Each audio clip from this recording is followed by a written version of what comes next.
It's the Metro on WDET. I'm Robyn Vincent. In 2008, Damon DeWitt was 25, living in Miami. It was an election year, and the city was electric. Celebrities giving speeches on soapboxes in South Beach.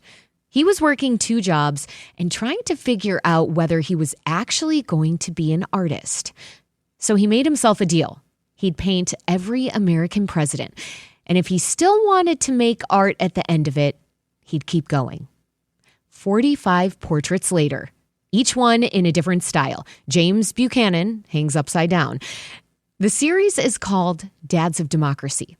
It's at Wayne State's Hilberry Gateway Gallery in Detroit in an election year in the 250th year of the Declaration of Independence. Damon DeWitt is with me now. Welcome to the Metro. Thank you so much for having me. And one disclosure before we begin. The collection is on loan to Wayne State from Mary Zatina and Kevin Prihod. Mary Zatina is WDET's general manager. Damon, take me to Miami in 2008. What was happening around you that made you want to paint presidents? There was an energy and electricity that, it kind of blindsided me, right?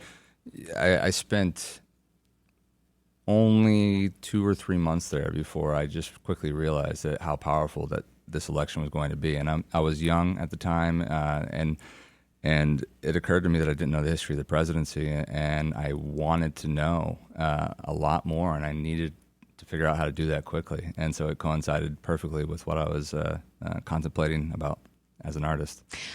You started with President Herbert Hoover, a mining engineer who fed 10 million starving Europeans after World War I, and was one of the most admired men on earth.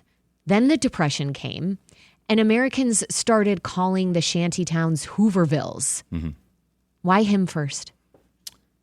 There was a few at the same time. So he gets the nod as the very first one, and that was strictly because I had a method in mind for how I was going to pursue these presidents, and some of the Republicans were just going to be first. So it wasn't specifically because of Hoover. He just got chosen first. And so 3 or 4 others were painted alongside of him as I progressed, but the very first one that I really put my energy into was Hoover.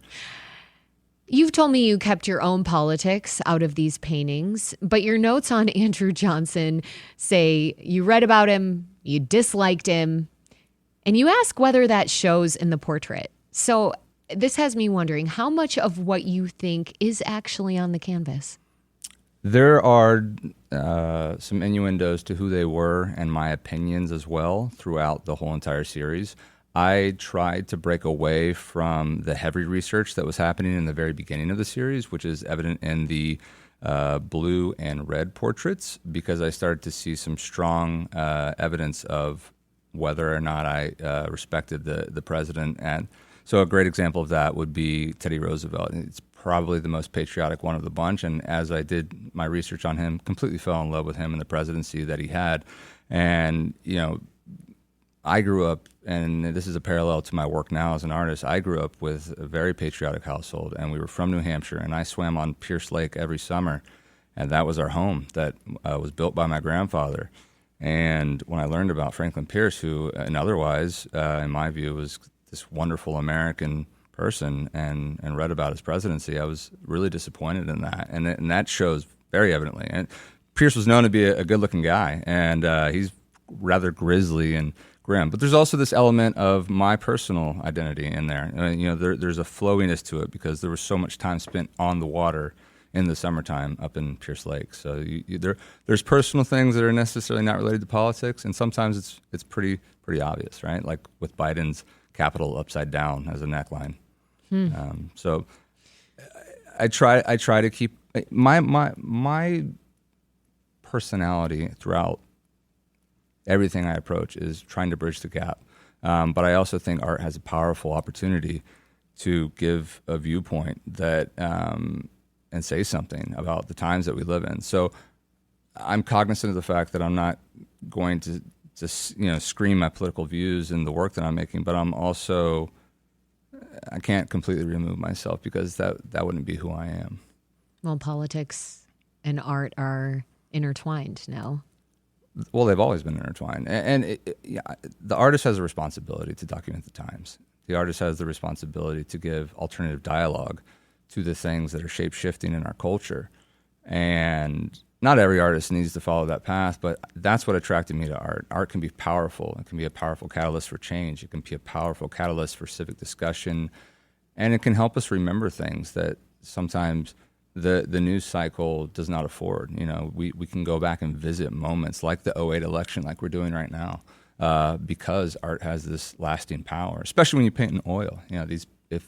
If no fire or something comes to them, then these presidents could live on for 100 years, 500 years past my time. You painted the first 44 presidents in about 2 years? Correct. And that was when you were in your 20s. Yes. And you didn't know much about any of them. Of course, you learned quite a bit. Then you stopped for a decade. And when you finally painted President Trump, you were a different person with a different country in front of you. Absolutely. What was different about painting a president you'd actually lived through? So I did not paint Trump at the end of his first term. I painted as he was coming into the White House, and that was also true with Obama and Biden. So there was still a lot to be discovered about that president in general. There's an aspect of each painting that I think is kind of fascinating for your listeners that might be able to attend the show at Wayne State in the Hilberry Gallery to understand is that before this series started, I had 12 paintings. And at the end of the series, I painted 45 more. And each painting was an attempt to push me past my perceived comforts as a new artist, and also to kind of explore different mediums, not mediums, but different stylistic approaches, whether it be from the pages of art history or just my own comforts. And so with Trump, I'd never used gold leaf, and I was fascinated by the flesh tones of the man. And so there's not a lot of politics in there, but it did provide a new opportunity for me to try gold leaf. And with Biden, I had never scraped the paint completely off of the canvas as a way of showing a portrait. And so when the next president arrives, and until I stop living and can't paint anymore, there will be that original aspect of the work that's inherent. And it gets, as you look at the series progression through the first 44, it gets a little more outlandish and different. The earlier work is kind of similar, but I thought I was pushing myself, and I was.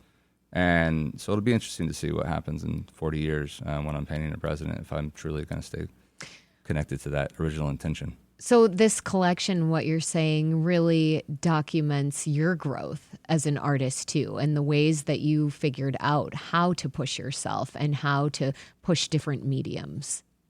The mediums have mostly remained. Or the styles, I should say. The styles, yeah. It's mostly oil. Trump is actually the very first president that doesn't have strictly oil on the canvas. But that was just an aesthetic choice, you're saying. It wasn't a choice because of his politics, because he hadn't yet stepped into the White House. We knew the man Trump prior to that, so gold seemed like a fitting choice, and gold leaf seemed like a fitting choice. But we know him completely different now, and we all know him differently based on our opinion. But we all know Trump differently now that it's been. Last question for you. You finished painting the presidents and you moved to Vietnam.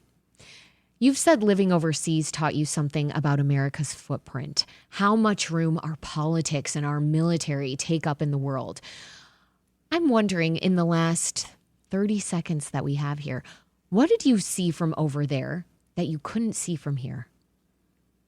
There's a very different way to look at our planet, depending on what side of the planet you live on. And the reach that America has from the American viewpoint is often understood to be recognized worldwide, and it's not. And I'm fascinated with how we are perceived worldwide, and how that can't be rooted in just one moment, but it's constantly shifting. And so my time in Asia, my time in Europe taught me that as an American. Damon DeWitt's series Dads of Democracy is at the Hilberry Gateway Gallery at Wayne State University. Damon, thank you. Thank you. It's been a pleasure. The collection is on loan from Mary Zatina, WDET's general manager, and Kevin Prihod. WDET is licensed to Wayne State University. This is WDET-FM, Detroit Public Radio, your connection to news, music, and conversation. And this is The Metro. We'll be right back after the news from WDET and NPR.